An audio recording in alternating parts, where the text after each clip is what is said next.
Grace, it's really beautiful to speak to you today. It's always beautiful to speak to you. See your gorgeous face. Great to speak to you as well. The energy emanating from you is just phenomenal, and it's just great to be here. I think we were psychically connected wearing the same color today and I feeling the know. energy. Yes, without any planning, great minds think alike. So here we are, right? Beautiful. So Grace, you have an amazing story. Can you tell us a little bit about you and how you rose from real poverty and challenge to this amazing, incredible, inspirational woman that you are today? Sure. So there's a Nigerian proverbs that I love, and it says, wherever the stream flows, it never forgets its source. So my source is my grandmother, my late grandmother, who had 9 biological children, and she adopted 5 young girls who lost their moms. So she and my granddad raised 14 children. As a result, I'm one of 52 grandchildren. And as we speak here today, I can assure you that I was the favorite. She was amazing. She had very little formal education, but she wrote and she spoke very well. And one day I complimented her and she said, I learned to read and write from reading the King James Version of the Bible. So she would say to me words such as, Grace, you have enhanced my eyesight and you have lengthened my years. But her most treasured words to me were, believe beyond your limits. And growing up, I never understood what that meant. But as I began to climb mountains, literally and figuratively, I began to appreciate what believe beyond your limits are. Because our limits have to do with our circumstances. It has to do with what people are telling us, what the world believes of us, what we're being perceived to be. But what's most important are the values that are embedded in us. It's the talents that the world see, right? It's how we show up, the energy we bring to every single situation, the passions we have, what really drives us. And that's what I am here because of my grandmother and how she's inspired me. And through all my valleys and difficult times, I would give her the credit for really making me into the woman I am today. That's such a beautiful story, Grace. So she was the catalyst. Do you think if just one person believes in us, that's enough to change our mindset? Because ultimately it's how we feel about ourselves, right? So how do we get into this mindset where everything is possible, where we feel we're good enough to be amazing and incredible? How do we get that mindset? Sure. I think the wonder of childhood is imagination. As a child, we would dream, we dreamt big. There were no limits, no limitations. There were no boxes that we were put in. And as a child, I know I was bursting with energy and always had all kinds of things that I would imagine and wonder in my mind, and would be in a place where I felt safe to say it out loud. And I would say it out loud, and I remember my mom would just look at me and she would turn her head and she looked this way, but she never said, that's crazy. She never said you couldn't do it. So it encouraged me to just keep on imagining. And I think as we grow and we get boxed in and we get limited into narrow roles in our jobs and responsibilities, we forget what imagine is all about. So in my working with big companies where they're looking to grow and expand and looking to innovate in ways where they're working in ways where they had not worked before. They're looking to transform a 100-year-old company into nimble, innovative companies. The most important word for the leadership to remember is imagine and reimagine, because even our imaginations tend to get limited. But when the word I like to keep using is reimagine. Let's reimagine a different future. Let's reimagine a new way of doing business, where we can relate directly to the intricate needs of our customers. And we can be as intimate to their needs and their pain point and just meet them where they are.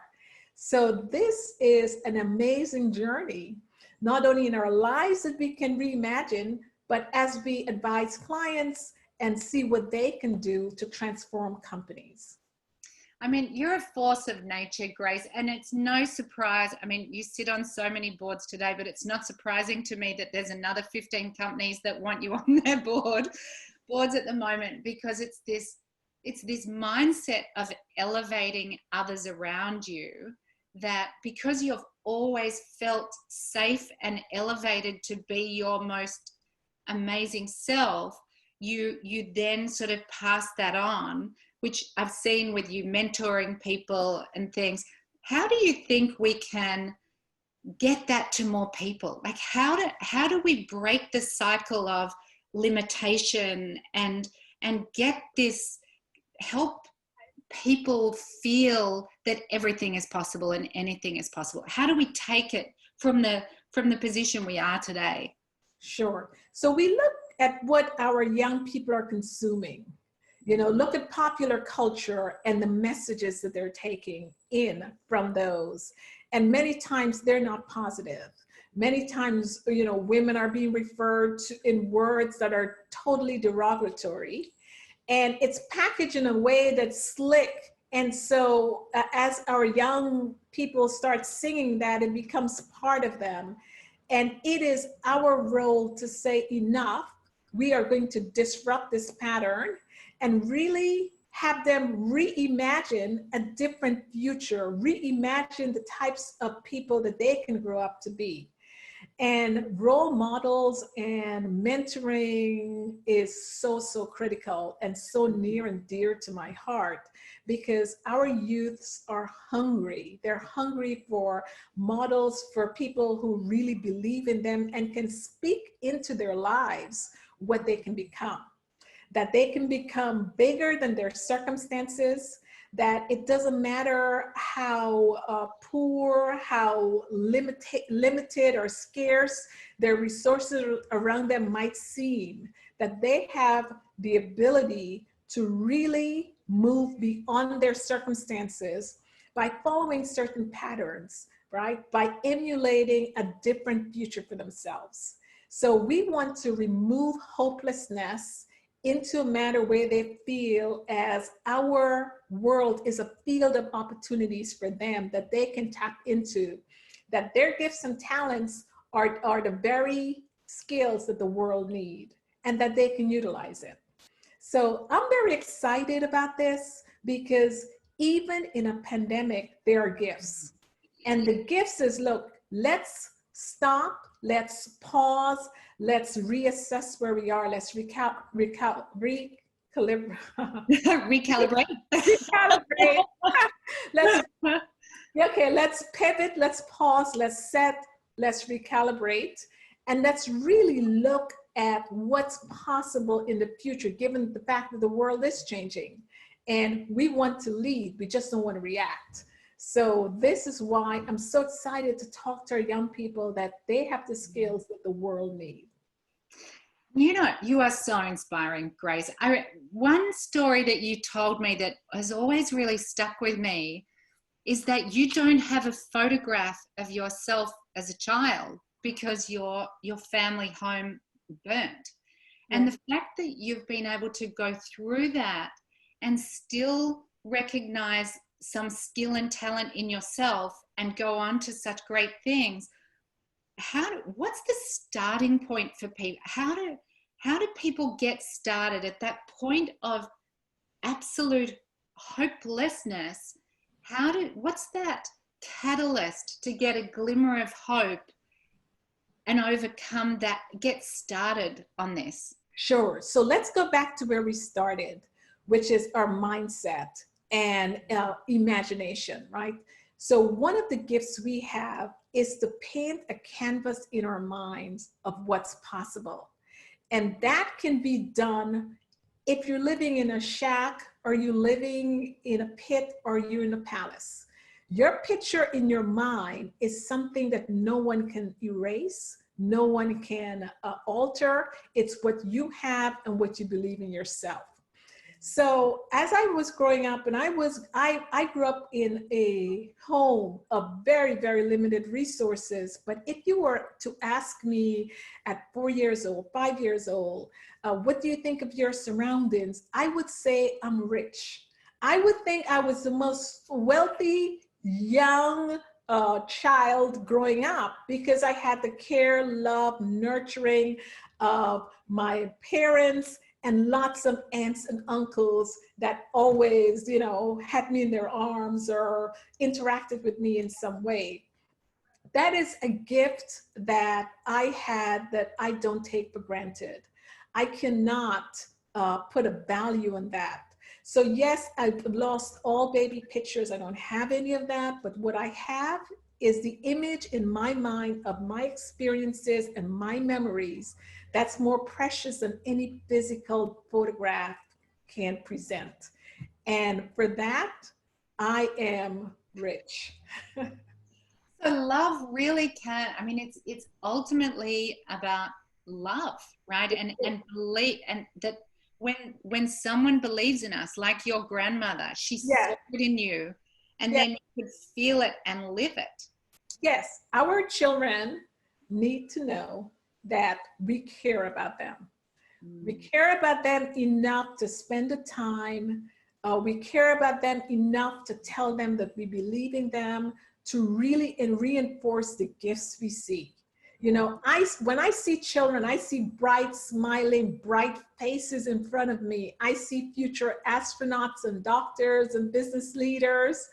I see our next generation, and I'm grateful at night because these kids are curious. They're intellectually curious. They're not intimidated to challenge you in any way. And they're always saying, I saw this in Google, or what about this app, and what about that app? And I think that kind of energy, that type of agility and intellectual curiosity, I think it's what the world needs. It's what the energy that will propel them when they get very discouraged. But I also want them to know that, look, I believe in them, that I will tell them what my grandmother told me, that believe beyond your limits, that life is not based on your circumstances, that your future has nothing to do with any limitations you might perceive right now, that you have a bright future that you can paint and prepare and walk in for yourself.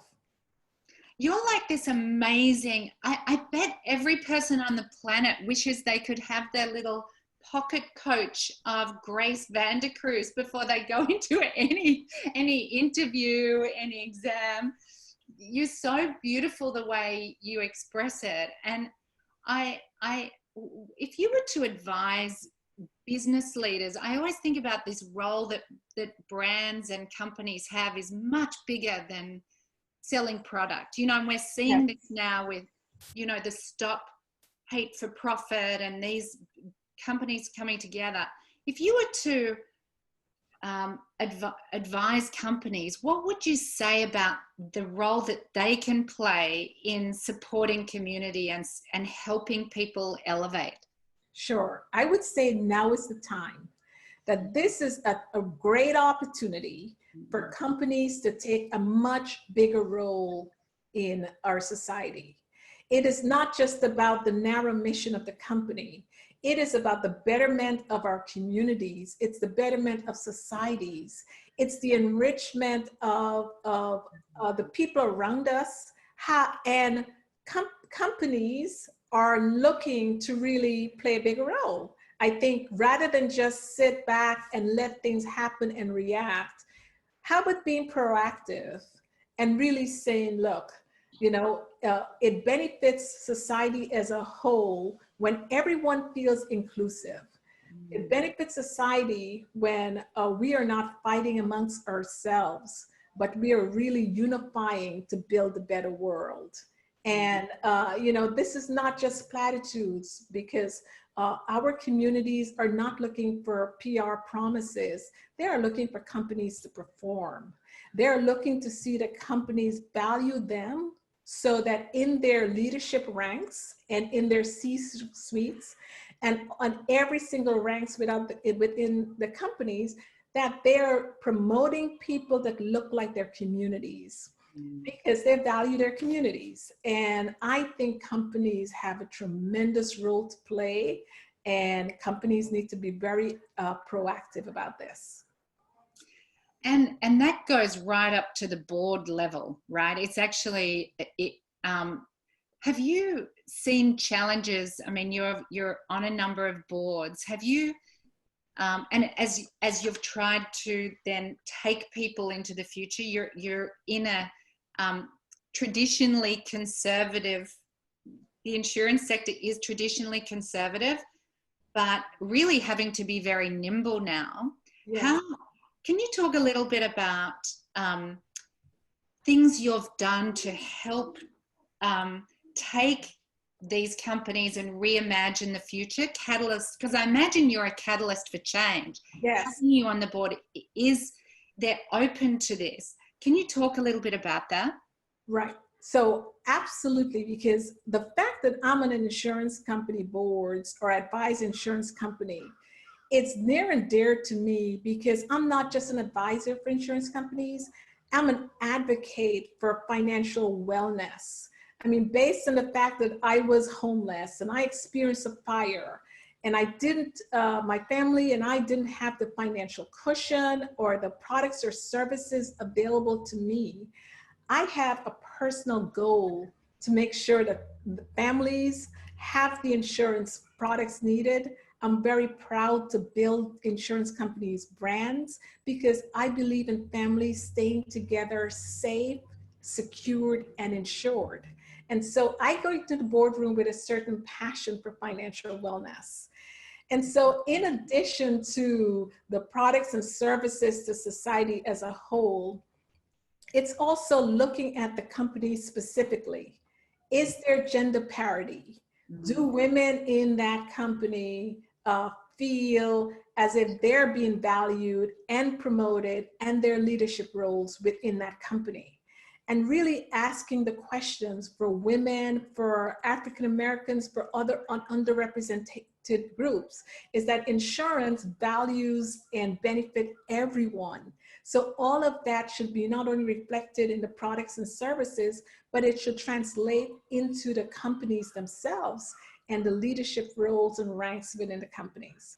So I am pleased not only to sit on the board, but be a voice for change. I think you are a voice for change, Grace. I want to see you run for president. What are your thoughts? Can you talk a little bit about the whole, where we are, all the discussions around race, Black Lives Matter, Okay. where we are now? Can you just talk about how you feel about that? You once shared with me the feeling of, I can't breathe. I know that's traumatic to you, the whole where we are now, but can you share a little bit about how you feel about it and help people understand it from your perspective? Sure. So one of the great attributes of our next age of innovation is empathy. How do we look at other people and imagine we step in their shoes? So long before George Floyd and the 8 minutes and 46 seconds that the world saw of George being murdered in plain daylight, and the callousness of the knee of the officers on George's neck, long before that, we as a community could not breathe because of the aggressive policing of officers. And what that means is that you've got a great segment of your population carry on their lives not being safe or not feeling safe. You have a great segment of your population going into work with an extra level of stress and distraction. Because it's not, and while they're not safe, and while we support the police and we need the police, and they need to be an integral part of our society and protection, we want to make sure that that's being done in a measured way, and it's being done consistently throughout every single community. So then we get back to the word equality. Is the policing being done in one community different than the other, and why? And then we get back to empathy. As corporations, do we see the various communities and understand their pain points and understand how we as corporations can really enhance that community and be a force for good? And I think that's what the world needs right now. They're looking for corporations to really bridge that gap. And remember, we're living in a world where trust of institutions, trust of politicians, trust of policing is at an all-time low. Yeah. And it's my firm belief that the corporations that are going to thrive are the ones that will step up to say, look, we want to bridge that gap. We want to be able to make sure that trust is a currency that's precious, and we need to protect it. We need to make sure it's enhanced in our communities. And as our communities thrive, we as corporations thrive. You know, hearing you talk, because it's so inspiring to me, because we almost that live beyond your limits flies in the face of how people are feeling, right? Yeah. I've spoken to friends of mine and they feel threatened. They feel uncomfortable in situations. And so how do we as communities support that? How do what are some things we can do that can help change that status quo? Because it's so disturbing to me on a human level that we have anyone in this. I moved to America because it was always the land of the free and home of the brave. You know, all the TV that we watched in the 70s was all fabulous about America, you know, and man landed on the moon, and this inspiration and aspiration. And it troubles me that it doesn't feel like that now. And so what are the things that on one hand corporations can do, and just as people, what can we do to change that or understand better? Or you make me want to mentor people, but what things can I just do in my daily life that give love and support? Sure. So get back to our communities, right? So let's look at our education system, where less and less is being done to educate a child, and more resources are put into our prisons. So as we have this school to prison pipeline going, that's something that needs to be reversed, okay? Because we criminalize our children way too early, and for behavior that other children in other communities can do and talk about in a cocktail party at great laughter, while another child is in prison for the very same act. So what we need to do is make sure that we invest in communities and invest in the lives. You know, one of the things that we have to really value is human capital. And human capital is something that has to be fostered very nearly and very dearly. And corporations can help in investing in our communities, investing in programs where it comes to education, mentorship of children, scholarships, having positions within their companies, where instead of from school to prison, we go from school to corporations, and directly foster and mentor those talents. So we have to learn to do that. And as individuals, it's, it takes a village. It takes a village to raise a child. It takes a village to mentor a child. And I think we need to speak up. speak out when a child or an individual is not treated fairly, when there's discrimination, to really make sure that our society does not entertain that behavior, because it does overshadow the land of the free and the home of the brave. It does overshadow the great American dream that we all believe in. It does overshadow this wonderful land of opportunity. You know, a friend of mine was talking to me this morning about a program she did where you actually looked at someone in the eyes for a whole 2 minutes. So two people looked at each other, and then she said it was so phenomenal, because when you look at someone with love and kindness and love, you see past anything else. Skin color dissipates, age dissipates, gender dissipates, and it's just the beautiful human soul. And how do we do things that get beyond that? You know, do you know what I mean? Yeah, that's so amazing, because I've heard one marriage counselor who pioneered a program in order to save marriages. They have the two people just sit and look at each other for 2 to 5 minutes and do nothing. Just look, and you see each other's pains, you see each other's hopes, you see each other in a much more meaningful way.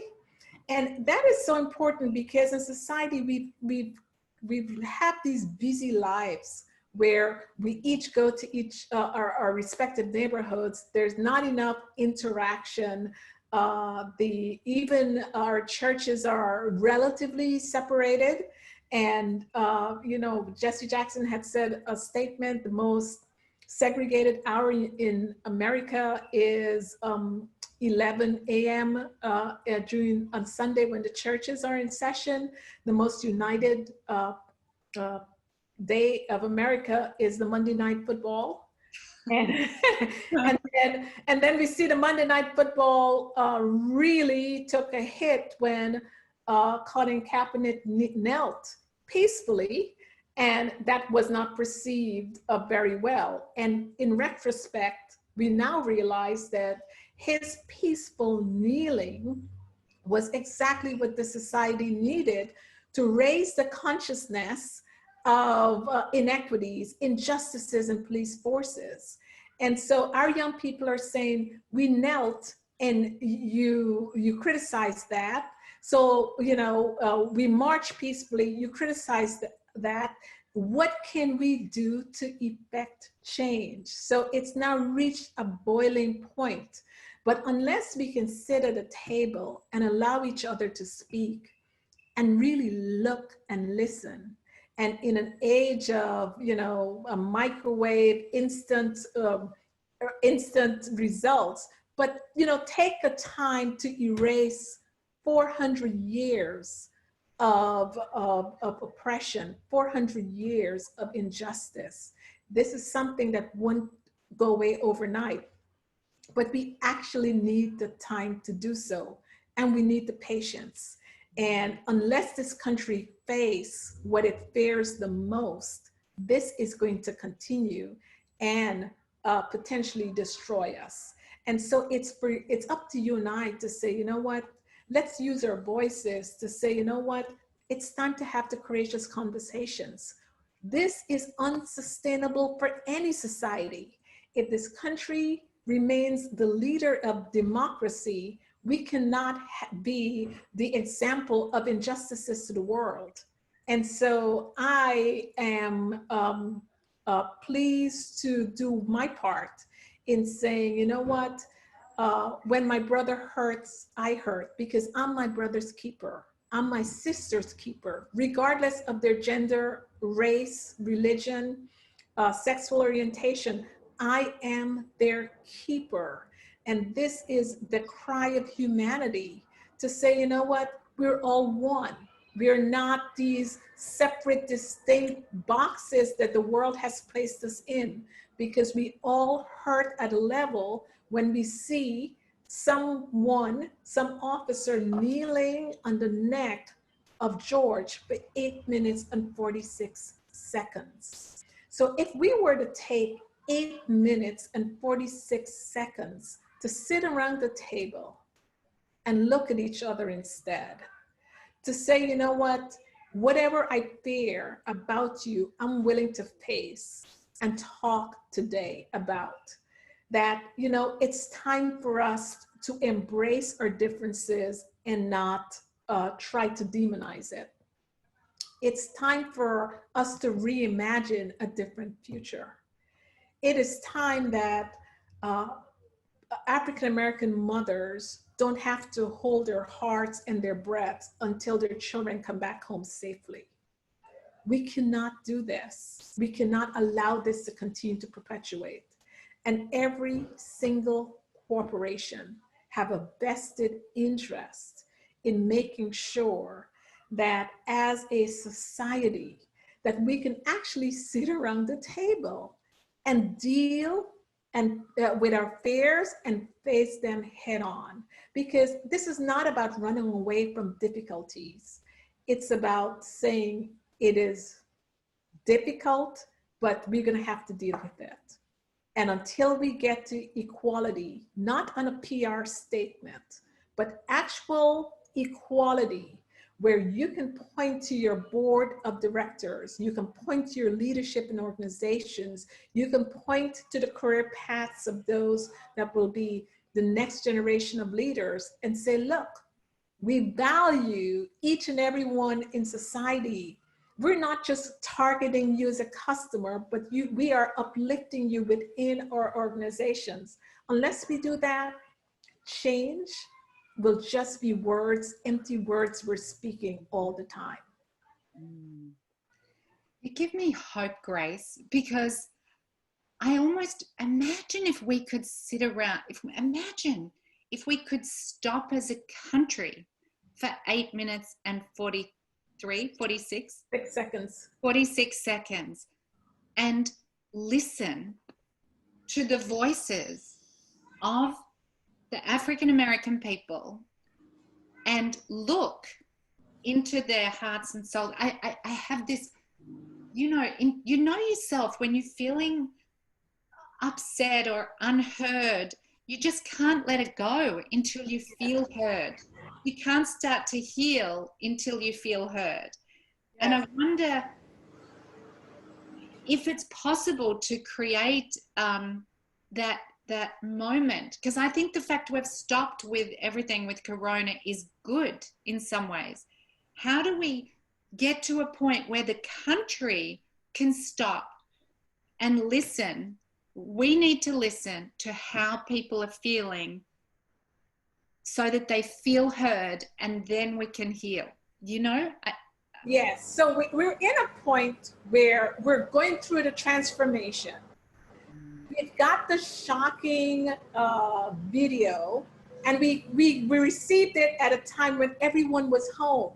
So the attention was more focused on this, and we weren't distracted with work or commuting to work. And so we have it.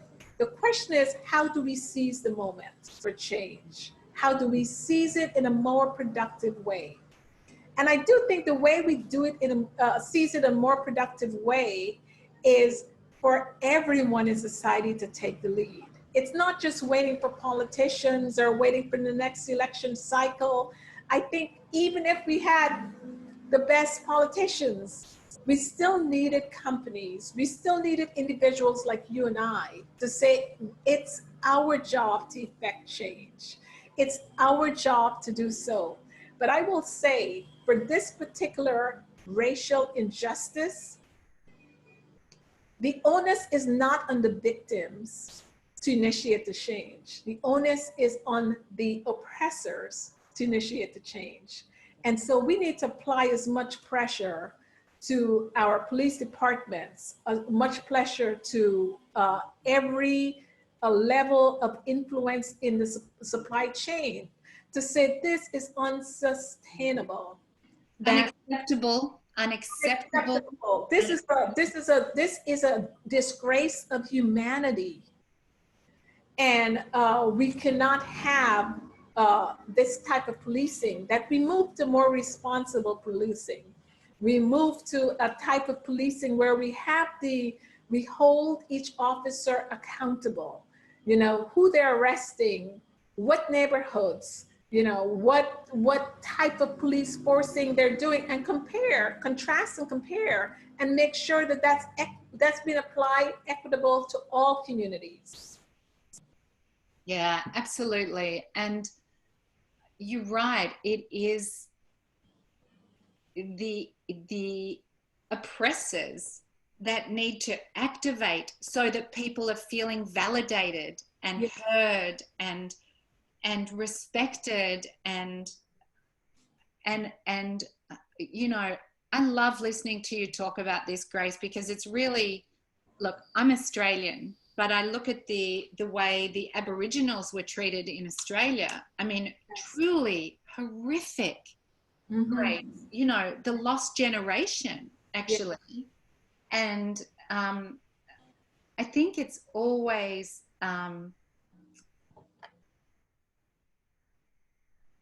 we're at a point now where we need to seize this moment, as you say, and unite people and guide people around what they can do.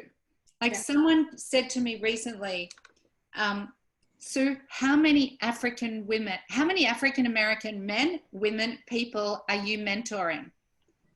And I said, well, none, embarrassingly. And they said, well, you've got to change that.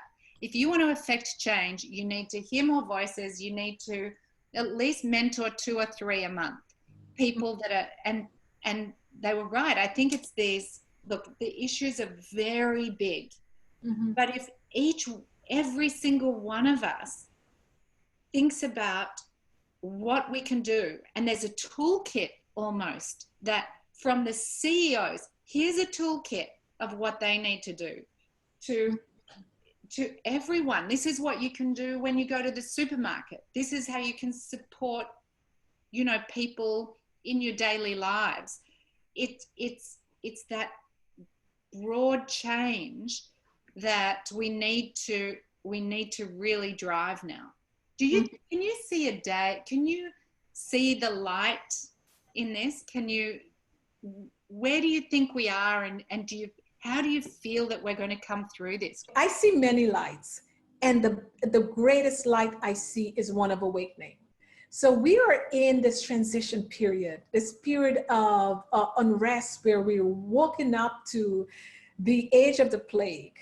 And in the age of the plague, we are then reconsidering, wait a minute, how will our lives change going forward? And there are a couple of aspects to this, because when you look at what we consider the old normal, there were parts of that we now consider unsustainable. And one is the racial injustices, the gender inequality, the pay disparities that we consider to be unsustainable.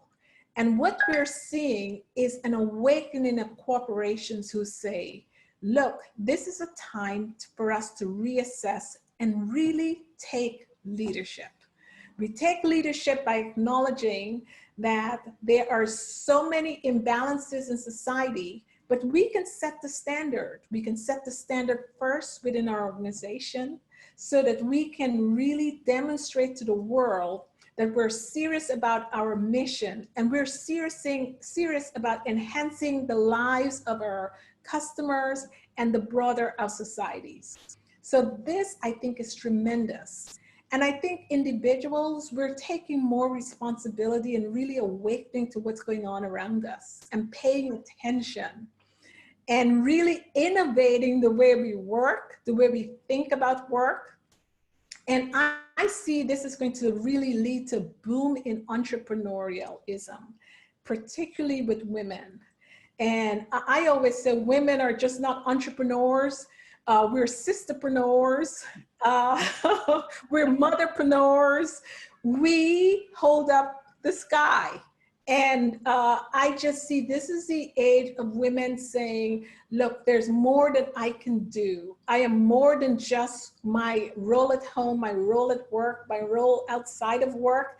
You know, I have a bigger impact in society. So I think we can reimagine a bigger vision for ourselves. And so I think that's the best gift coming out of this crisis. Because we are all one, right? Yeah. Energetically, we are all one. I just read a great book by Anita Morjani, who actually had a near-death experience. Yeah, she did. And she said, as part, I don't know, have you read it? It's Yeah. part of that. You have this incredible feeling where we are all just connected. Mm-hmm. And it was so inspiring to me that and when I hear you talk in much the same way, I feel that it is possible to have that in life. Like that we you know, we actually have technology that connects us. How do we use that technology for good? How do we connect people energetically and in a way that can elevate us and connect us beyond religion and gender and the color of our skin? And I hear you talk about that, and it's so inspiring. It gives me hope, Grace. Yes. You've just written your book as well, which is super exciting. Congratulations. I'm so thrilled for you. Can you talk a little bit about what prompted you, and will this be the first of many? I hope it will. So what prompted me is my passion for financial wellness. And when you look at the pandemic and you look at the impact of it, we talk a lot about societal change and, you know, racial justice and parity, but lost in that is financial empowerment. And more than ever before, we need to be financially empowered, not just in how we earn money, but how we keep it, how we save it, how we grow it, and how we leave a lasting legacy. So I thought it was lost from the discussion, and just based on my background of completing my undergrad rate degree from a homeless shelter here in New York, working on Wall Street for 25 years, building my own advisory firm, and just how I've been really ascended through the corporate ladder, that I felt that there were lessons, you know, and success leaves lessons. And I wanted to make sure that I would pass on some of those lessons and just make financial empowerment to be non-intimidating. I wanted to write a book in honor of my grandmother and write it so that she would understand it. Because looking back in her own world, she used a great deal of ingenuity to make a little last for 14 children, plus, you know, the number and countless of lives she affected as well. And so she has left me an example to do the same. And I just wanted to pass along those nuggets of wisdom to everyone. And I think now is the best time to really incorporate those principles.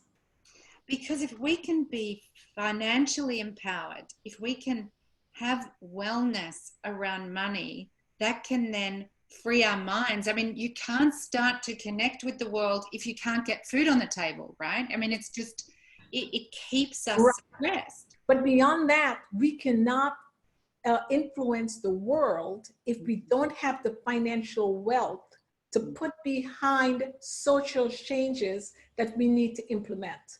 So in order to implement social impact, there is financial influence that needs to go behind that.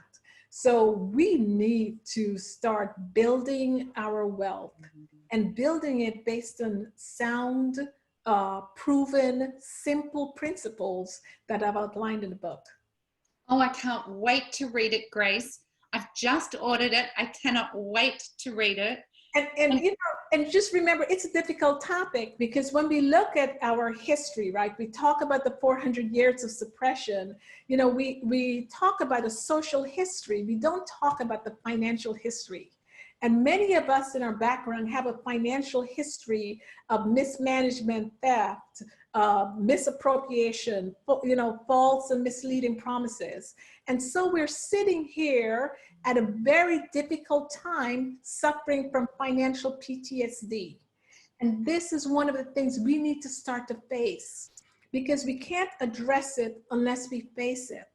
And so I walked through my first memory of money, and it's a very moving story in that book called The Black Milk, The Black Milk.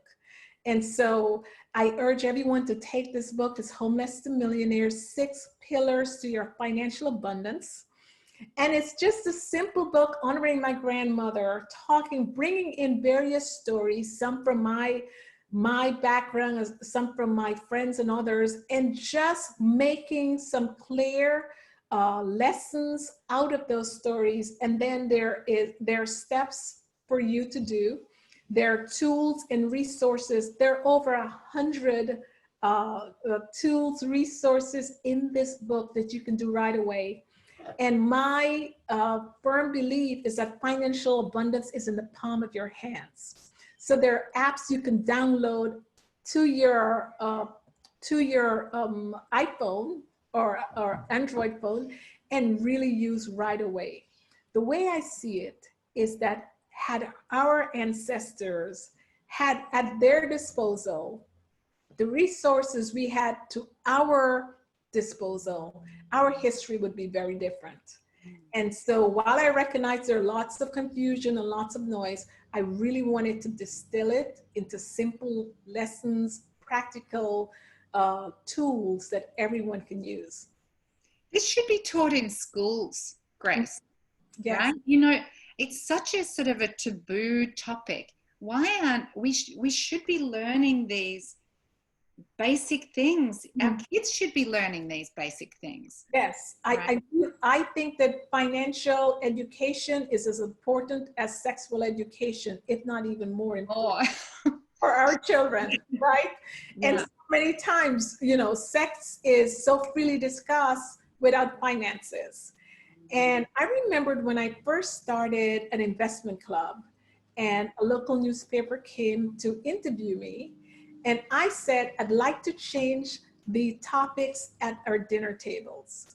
I'd like to change the way we talk to our children about money and budgeting, not to tell them so much we don't have it or from a position of scarcity, but from a position of let's talk about income versus expenses, how we can save, how we can accumulate.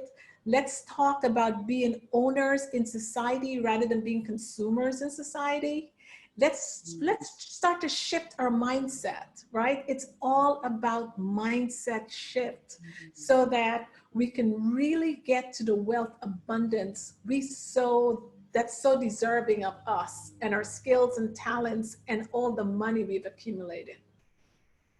Grace, you are so fabulous. I'm not joking when I actually say I think you should run for president. You are so fabulous. Wishing you all the best of health and financial abundance. Thank you, Grace.